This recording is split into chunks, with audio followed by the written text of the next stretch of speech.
Hey guys, welcome to 2022. Think this is my first video. So in my last video, I explained about EC2 console tour and what all the various options we have. Just a brief things on that. So today we will start with what exactly the CC2 is and what do you mean by virtualization in this video. And this will be the EC2 series video. The last one was with IAM. So this time I thought of doing for EC2 for next couple of days, and then we will slowly touch on other services as well, which are all very important for just to kickstart your AWS journey. So let's start. Let's start on EC2 today. Yeah. So before we understand the CC2 concept, we need to understand a concept called virtualization here.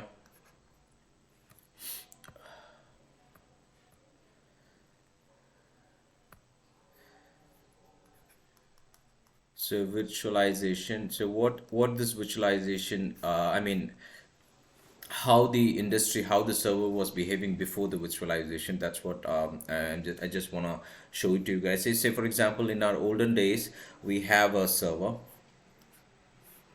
Okay, so in this server we have we have CPU, memory, we have CPU, we have memory, we have network, all those things. Okay, now on top of it you have something. Okay, this is one layer. On top of it we have something called operating system. So this is also another layer. And then on top of it you have something called applications. Sorry, one moment. Yeah, so these are all the applications, apps running. Okay, so this is how, so we call this as this is one server. Yeah, one traditional server, one traditional server. Okay, now just understand, say for example, if one user is trying to run some application. Okay, if one user is trying to some application, so the application will have its code, and then it will go to the operating system. The operating system will contact the CPU or network or memory, then it will come back. Then the application will be working like this. So there is one concept called kernel. I hope everybody heard about this. uh, so in operating system there is a particular concept called kernel, which is nothing but it is this is the concept, or this is the component which will communicate, between you and, I mean, between your application and the server. Okay,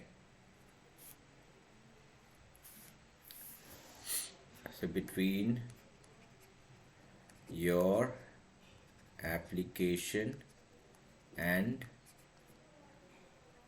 hardware components.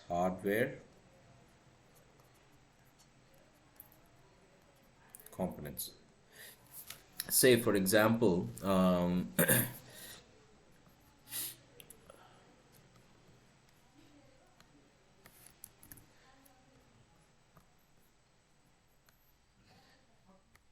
okay, say for example, if your application, okay, wants to communicate with the hardware directly, then if your application wants to communicate with your hardware directly, then uh, that is not possible in the traditional way of server. Okay, so we call this as a system call. So system call should always go with the kernel. It should always go through the kernel. Okay, you need to write the program like this. If your application is not done with this way, then your system will crash, or either your application will crash. So this was a big drawback before the virtualization on a traditional server. Now I'll just show you how the virtualization came. I mean, this is again in very introduction basis. This is not so advanced one. Okay, so we have various other deep dive topics on this, but this is just a quick start. So virtualization, I mean, before virtualization, how it was if any application wants to communicate to directly communicate with any kind of hardware components, then it is not possible. So that's why we got the virtualization come into the picture, and there is a component called kernel, which will initiate your system call. Okay, so all the applications will go through your operating system, and then operating system will have communicate with the kernel, and kernel will communicate with the hardware. Okay, but in case if your application directly wants to communicate with the hardware components, then your system call will fail, and it will either crash your application, or it will crash your entire server. So it was happening like this before the virtualization. Okay, now we'll talk about the concept of virtualization after we introduced. Okay, now we will talk about first virtualization types, which is nothing but emulated or software virtualization. Okay, so this is the first type. So I'll put the same diagram right now.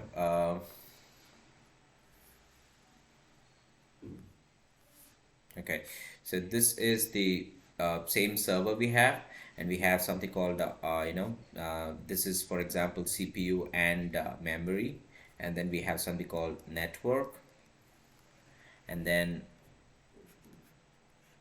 this is CPU and network, this is memory, and this is some other devices we have. Okay, now on top of it, okay, in the previous diagram you might have seen something called operating system, but on after operating system we are adding something, a component called hypervisor. Okay, now what happens is, since we introduced this hypervisor concept, you can have multiple guest operating system as well, and the application. So this one and this one. So this is, for example, this is one guest os 1, and this is os 2, and this is os 3, and this is apps 1, this is apps 2, and this is apps 3. Okay, now how this is gonna communicate is, application will communicate to the guest os will communicate with the hypervisor, and then a host operating system. So this is how it happens. And again, this is just like a high level introduction, but how, okay, in between what's happening, you can ask me, in between what is happening. So in between what is happening here is, this is the kind of translation, we call it as a binary call, which we don't need to know much about this, how it works, but the communication, how the data transfer, how the logic works, is all about binary call, or we call it as a binary translation, I would say.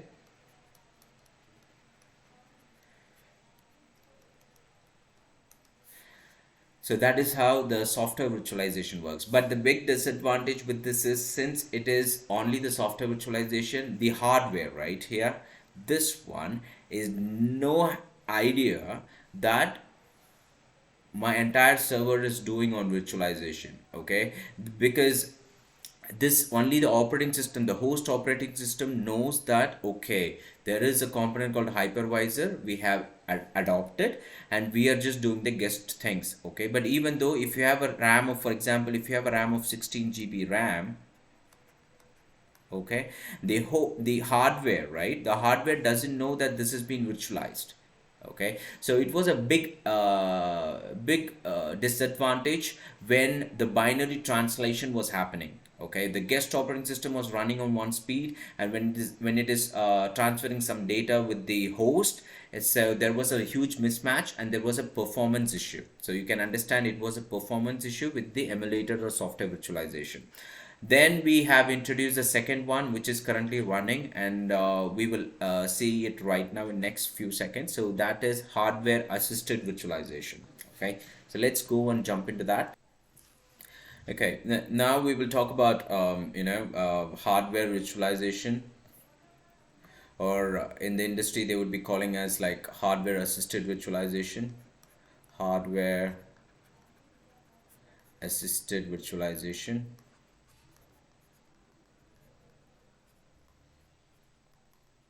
Okay, or somebody will call it like HVM.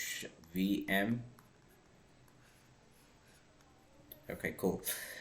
Now, Sami, what is this? Okay, so I'm gonna put the same diagram right now. So here we go. Sorry. So this is the server. Okay, now in this we have CPU and memory, and then we have network, and then we have something called devices. So in this I'm gonna put the same host operating system. This is host operating system, and then this is hypervisor we are introducing here. So we have introduced the hypervisor. Then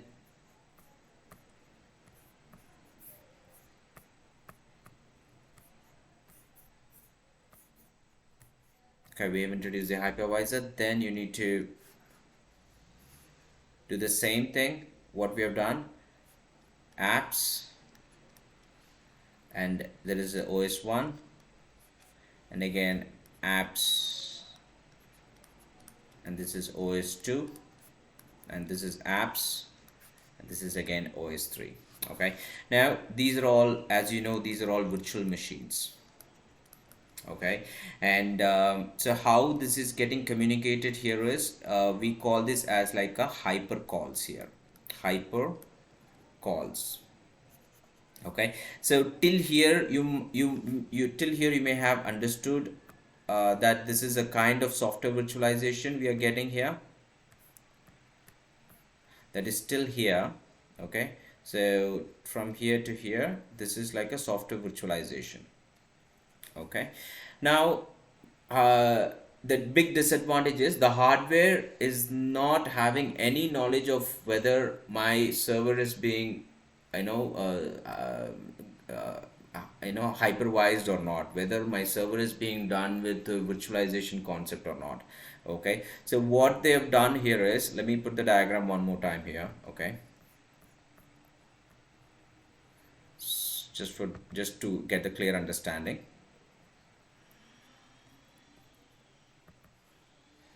Okay, here we go.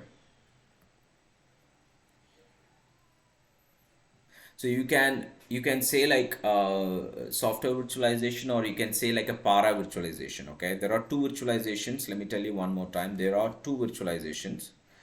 Okay, so there are two virtualization types in the market. Okay, with respect to AWS. So first one is para virtualization, or emulated or software virtualization. And the second one is hardware assisted virtualization, or HVM they call. Okay, just remember that. So far we have seen para virtualization, or emulator, or software virtualization. Now I will just explain you about HVM now. Okay, so let's talk about HVM. So here we go. Okay, perfect.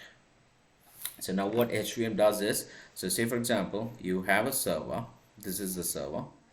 Okay, and now we're gonna put the same thing, but it would be slightly different right now. Okay, so the different here is you have a CPU and memory. CPU and memory, MY, I'm just putting in a short form. Okay, now you have something called devices.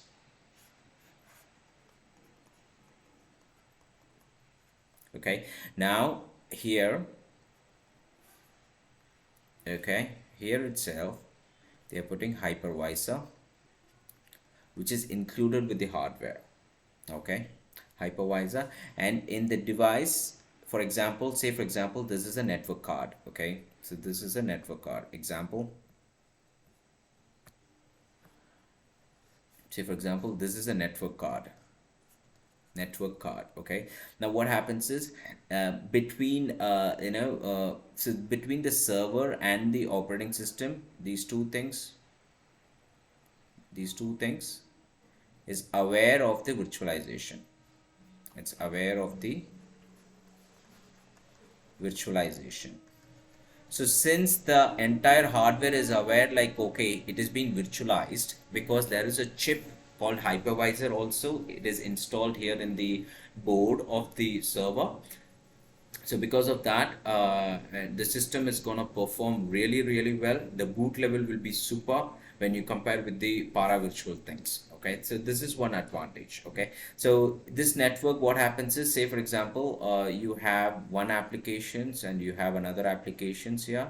Okay, so this is apps, and then you have a OS, guest OS, and here also this is apps, and you have a guest OS. So this network card will be virtualized like this. Okay, likewise the CPU will be virtualized, the memory will be virtualized, so everything, the hardware, all the things will be virtualized. Now Samir, what is the performance of this one? Okay, so what is the difference between exact differences? But okay, let's just tell you again. Exact virtual would be, I mean, exact difference would be,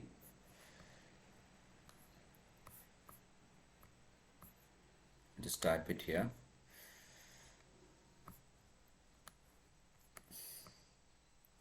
Okay, cool. So difference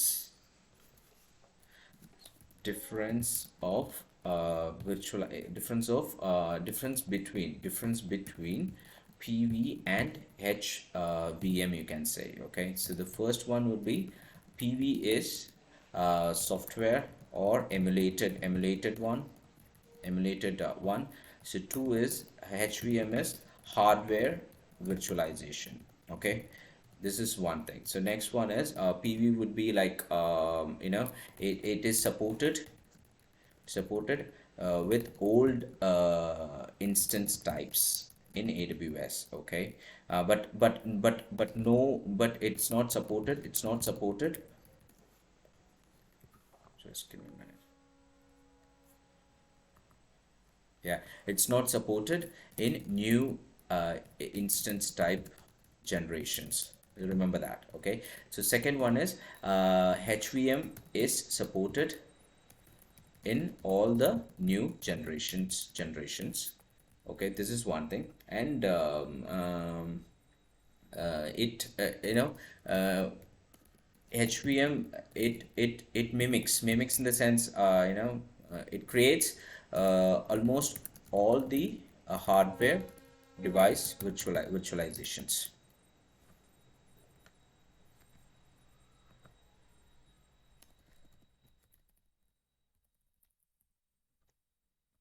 Yeah, so these are all the basic differences of PV and HVM. But if you want to see real quick what I'm talking about, say for example, if I'm going to launch instance type, you can see something like virtualization type is HVM. So HVM is hardware virtual machine or hardware assisted virtual machine, which I've explained to you, which is nothing but it is an opposite of para virtual. Okay, but what I have seen so far, when you're trying to create a launch instance type, you can see all the virtualization type would be HVM. If I'm scrolling down, right, I never seen anything called PV, because nowadays PV is AWS is nowhere is using. Even it is AWS is asking whoever was running on PV. I think I have seen some instances, which are running on PV. Maybe the old instances, which I'm not sure. I think M1, M3, M2, C3, all those instances. So AWS is asking them to move those instances to HVM. Okay, so that's all about virtualization. Just to kickstart, in next videos I will be explaining more on AMIs, EBS, all other components. Okay, so thanks guys.